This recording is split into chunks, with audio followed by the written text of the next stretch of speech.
viens à toi. D'un cœur sincère, je me prosterne. Brisé par ma vie passée,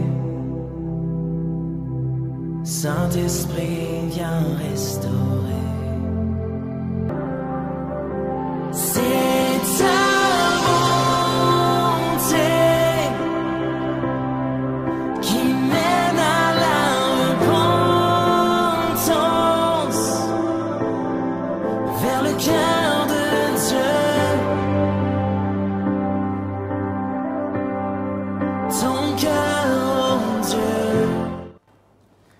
Shalom, shalom, shalom, bien-aimés frères en Christ, que encore recevez la paix de Dieu depuis chez vous. Et nous sommes très heureux de nous retrouver encore dans ce numéro, Le Cœur de Dieu. Alors merci pour vous qui êtes fidèles à cette émission, Le Cœur de Dieu, n'est-ce pas, depuis la France, depuis le Canada, depuis les États-Unis, depuis le Kenya, depuis le Congo, un peu partout dans le monde, et nous bénissons Dieu.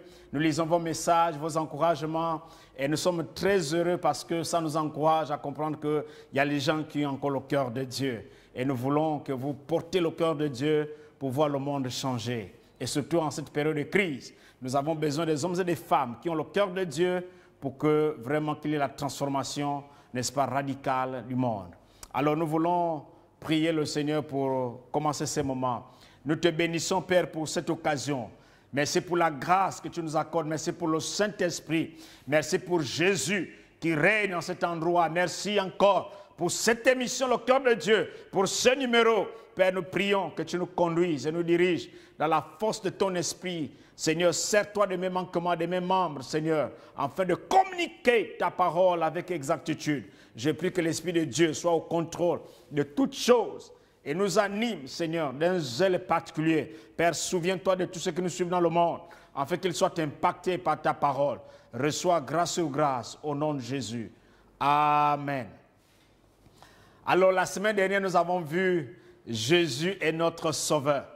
Alors, nous sommes à la veille de la Pâque et nous avons résolu à développer des thèmes qui vont dans ce sens autour de Jésus. Alors, nous avons vu Jésus est notre Sauveur.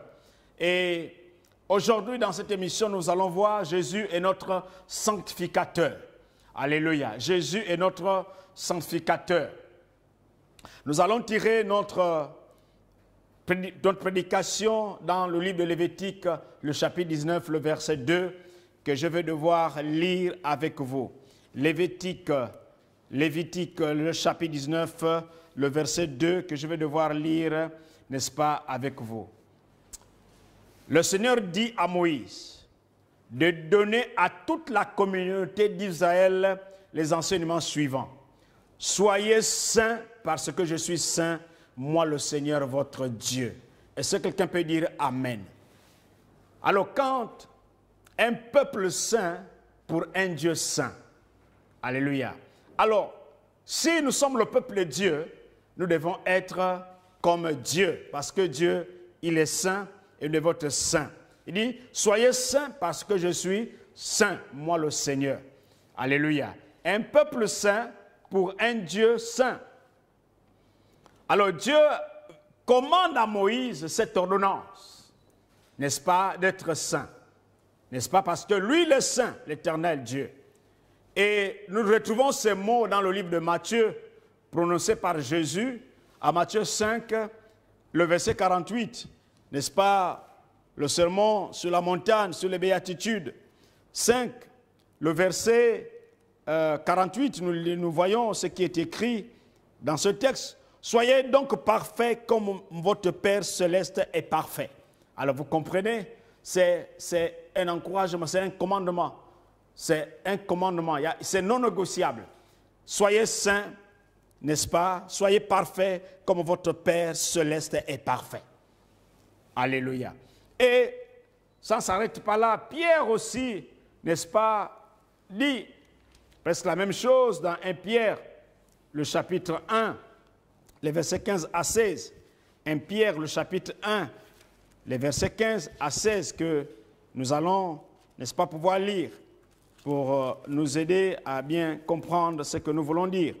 1 Pierre, le chapitre 1, les versets 15 à 16. Il est dit, « Mais puisque celui qui vous a appelé est saint, vous aussi soyez saints dans toute votre conduite selon qu'il est écrit, vous serez saints car je suis saint. » Amen.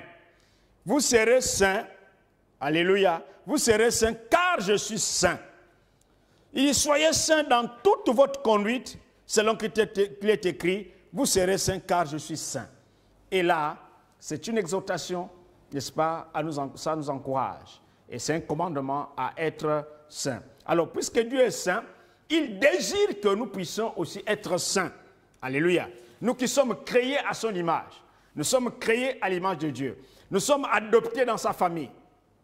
Alors, nous devons être saints, nous aussi, parce que nous sommes la famille de Dieu. L'œuvre par laquelle il nous fait, n'est-ce pas, saints, est appelée la sanctification. Voilà pourquoi nous parlons Jésus est notre sanctificateur. Cette œuvre s'appelle la sanctification. Alléluia. Alléluia. La sanctification.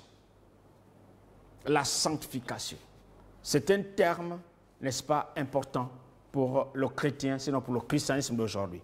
Nous allons voir 3 éléments qui vont y guider notre thématique encore. 3 éléments importants. Nous allons voir ce que la sanctification.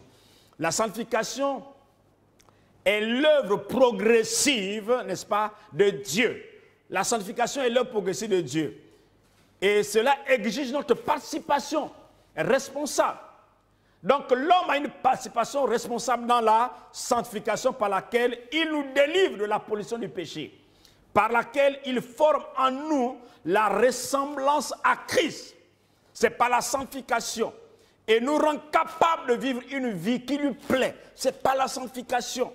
Alléluia. La sanctification est un processus par lequel l'état de notre vie actuelle, donc notre état moral, est rendu conforme à notre état, n'est-ce pas, légal devant Dieu.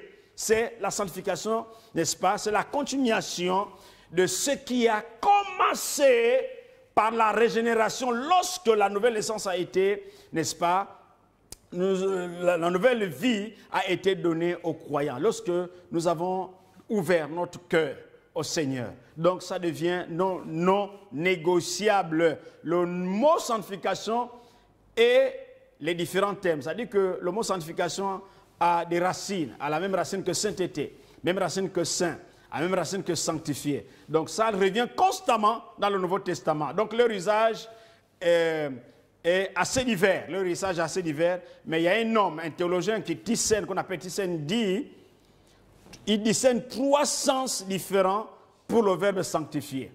Cela veut dire rendre, pour lui, ça, rendre honorable ou reconnaître comme étant honorable.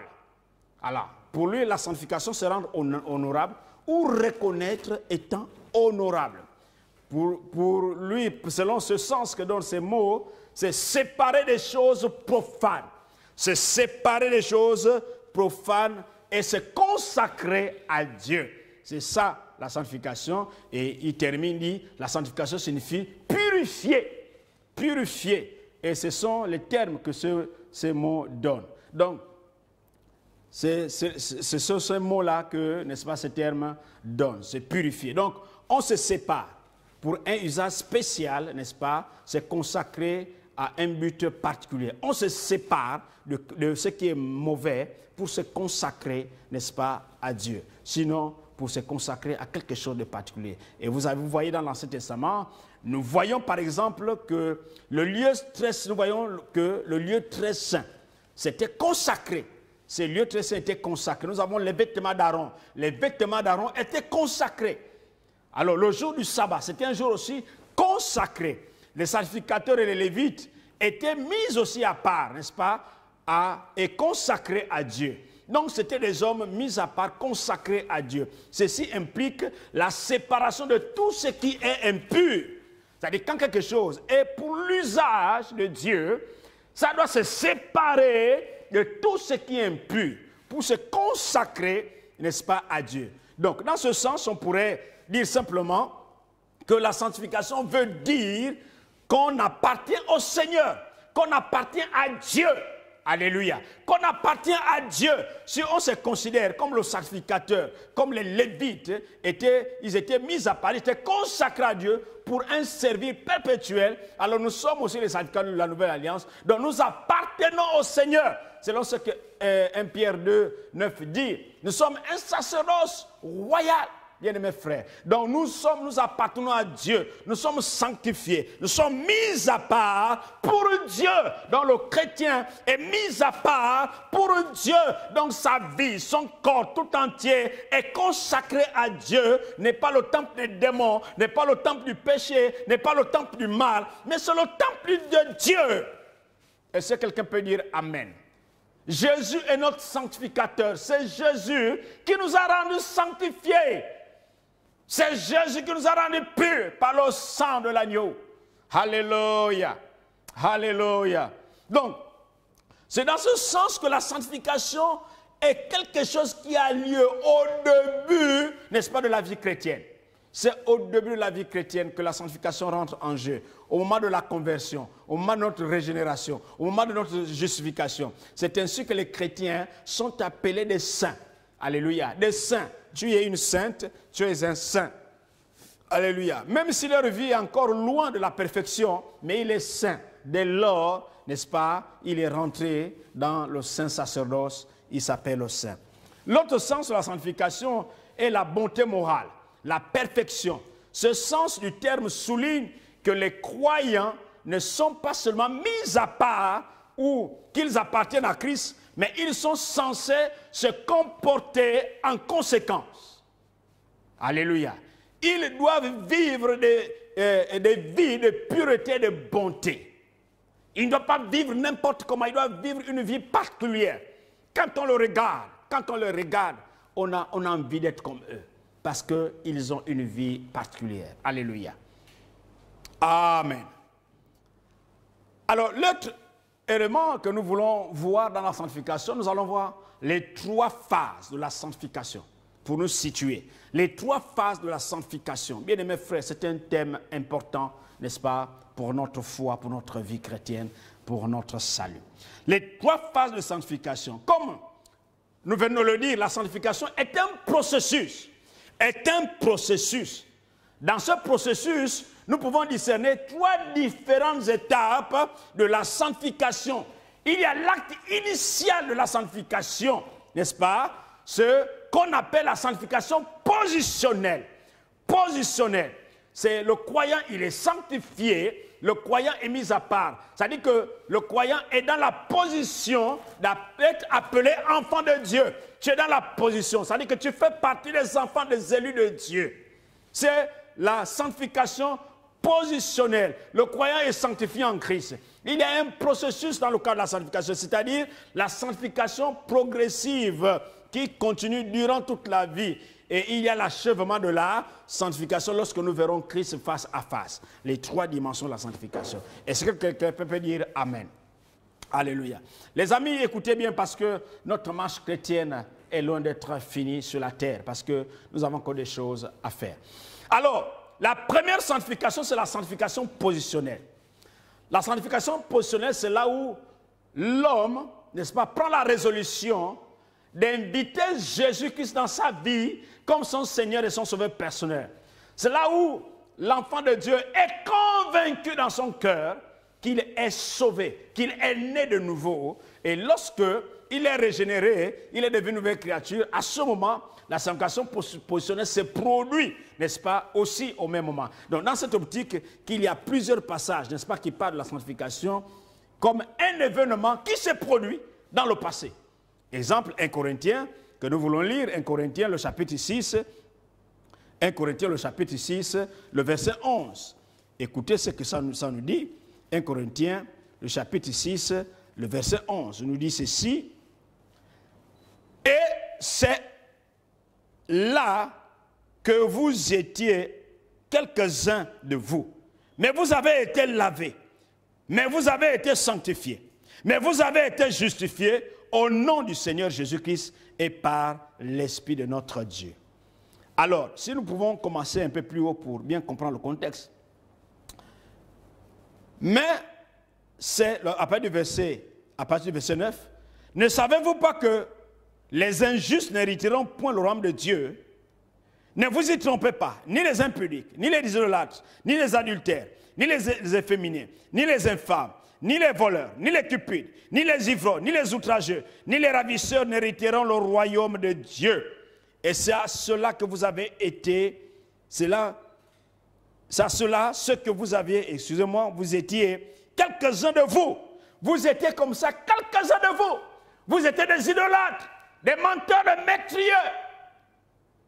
C'est ce que vous étiez avant de rencontrer le Seigneur. Mais vous avez été lavés, vous avez été sanctifiés, vous avez été justifiés, vous avez été, n'est-ce pas, purifiés au nom du Seigneur Jésus-Christ et par l'Esprit de notre Dieu. Alléluia. Ce que vous étiez hier, des menteurs, c'est ce que vous étiez hier.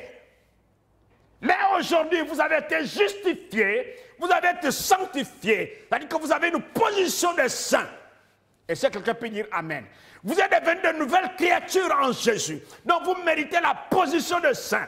C'est votre position de saint, de sanctifié. Alléluia. C'est la sanctification positionnelle. Cette sanctification vous positionne dans le royaume de Dieu. Cette sanctification vous met en relation avec le ciel. Cette sanctification vous permet d'avoir le bénéfice du royaume de Dieu. Avoir, n'est-ce pas, les bénéfices de tout ce qui est dans le royaume de Dieu. Alléluia. Voilà pourquoi la Bible déclare que tous ceux qui sont en Christ sont de nouvelles créatures.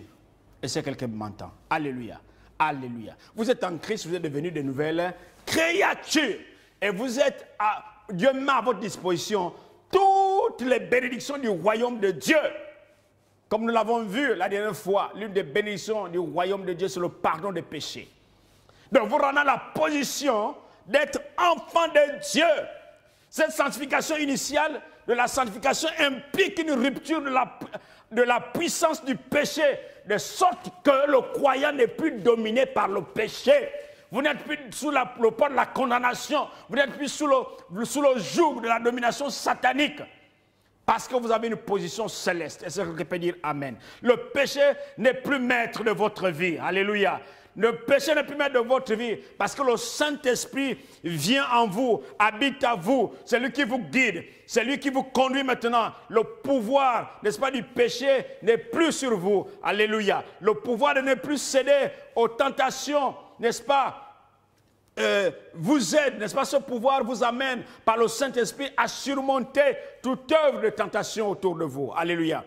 Toutefois, la sanctification positionnelle vous fait comprendre aux croyants qu'il ne peut plus jamais dire, qu'il ne peut plus éviter le péché. Ils ne sont plus capables de ne plus pécher. Alléluia. Parce que cette position vous amène à refuser les offres de Satan.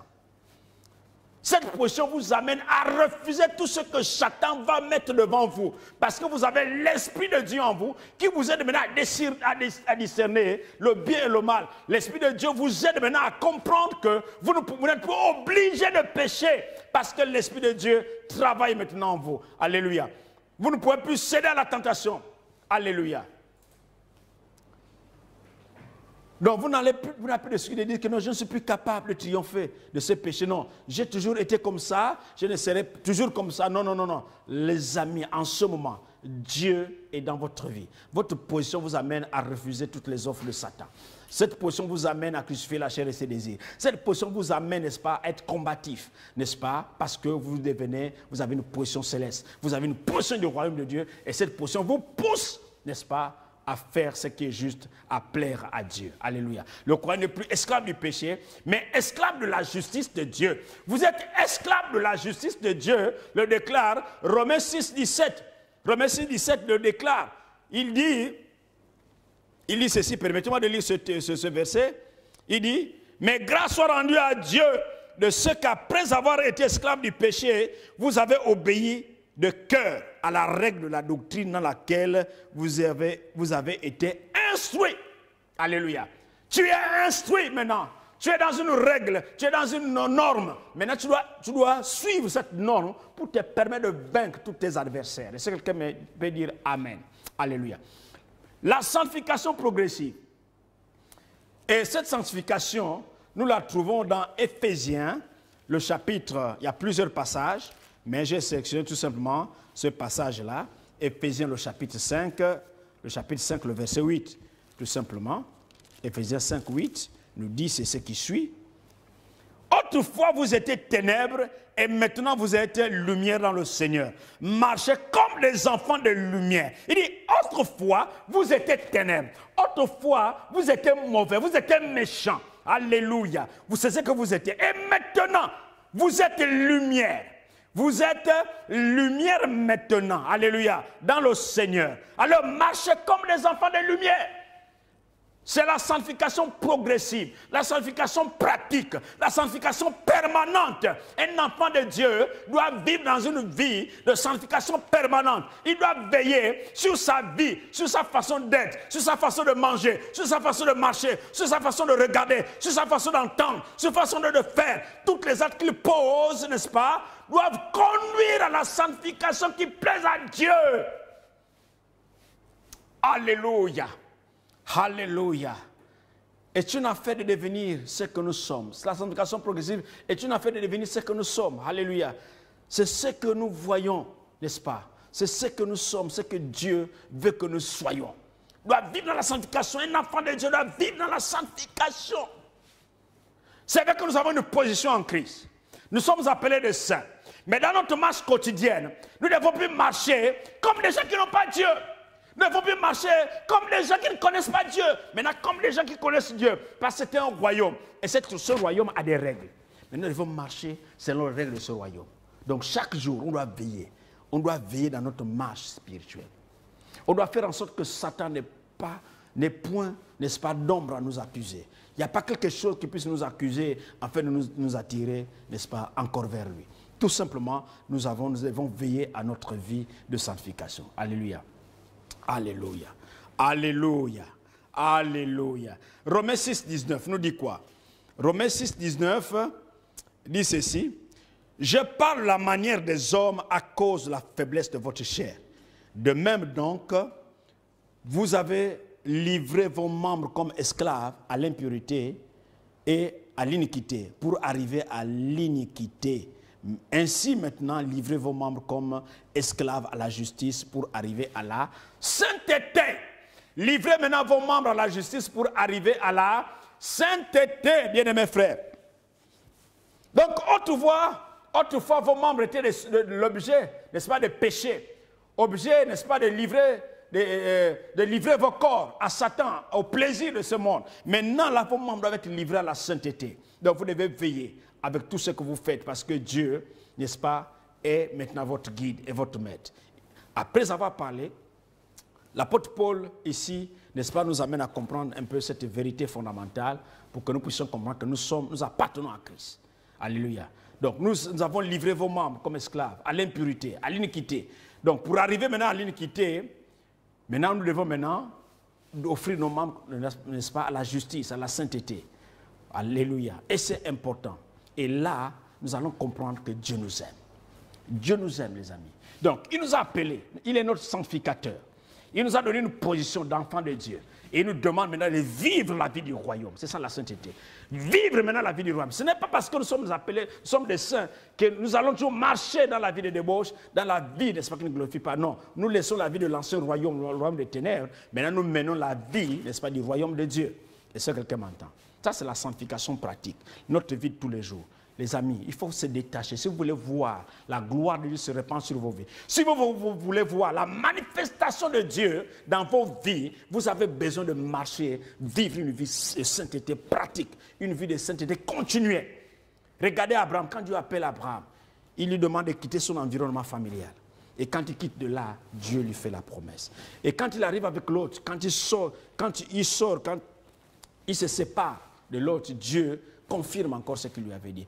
Toutes les fois que nous quittons un environnement qui nous a embrigadé des années, qui nous a assujettis des années, pour la gloire de Dieu, Dieu nous ouvre les yeux et nous montre encore une nouvelle vision là où nous sommes appelés à aller. Vous allez voir, une fois que vous allez avoir la maîtrise, n'est-ce pas, de consacrer vos membres, de vivre une vie chrétienne authentique, où Dieu est glorifié, vous allez voir comment les églises de cieux vont s'ouvrir. Mettez-lui de sorte à l'épreuve. Vous mettez Dieu à l'épreuve et vous allez voir Dieu, n'est-ce pas, venir faire des choses dans de vous. Dieu n'a pas de problème. Il nous a bénis depuis la fondation du monde. Dieu nous a déjà bénis. Donc tout ce qu'on fait pour lui, c'est pour la joie, pour rendre sa joie parfaite. Parce qu'il nous a déjà tout donné, toutes les défenses. Il nous a bénis, tout ce qu'il faut pour défendre, vivre la vie chrétienne. Dieu a déjà mis tout dans sa parole. Maintenant, ce qu'il attend de nous, c'est l'exécution de ce qu'il nous a déjà donné.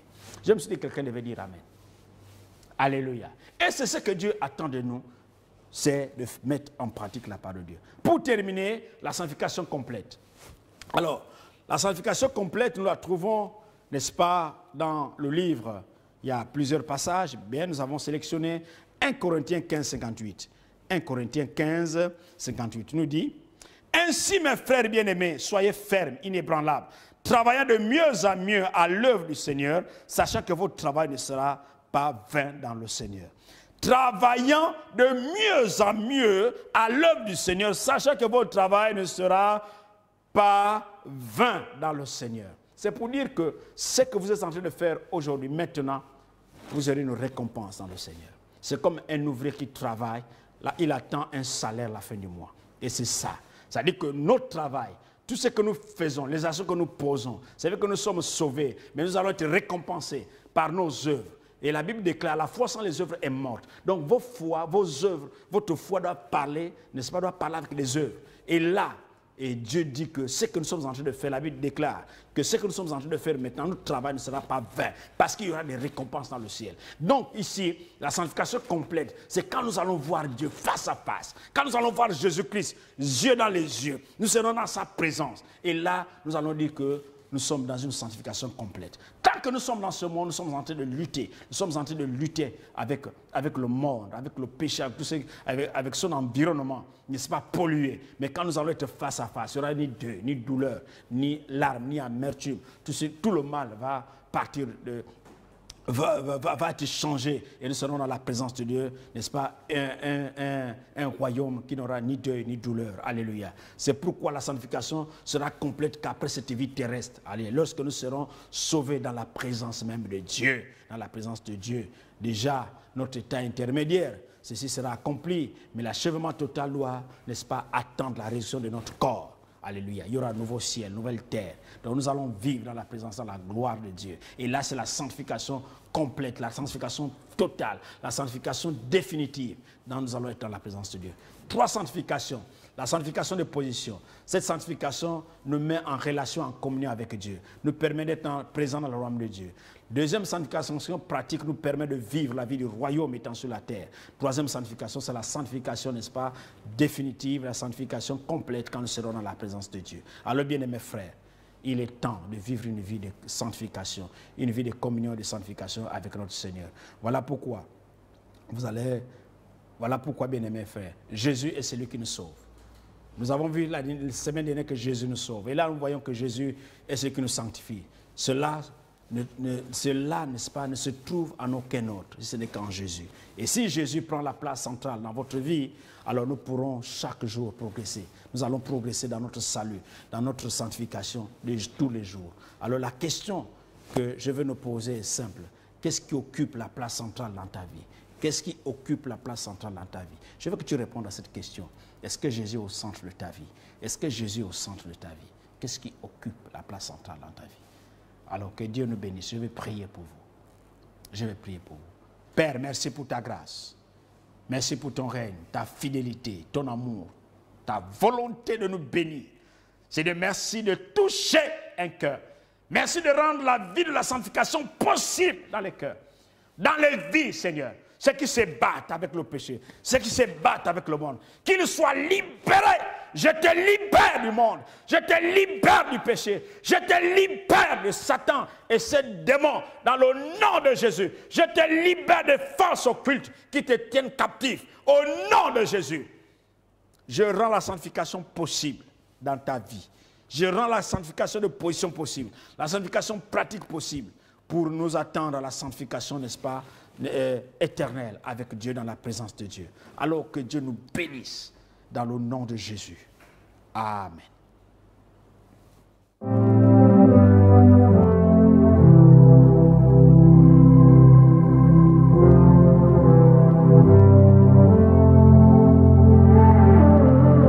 Me voici, je viens à toi.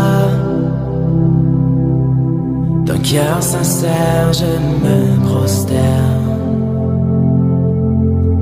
Brisé par ma vie passée,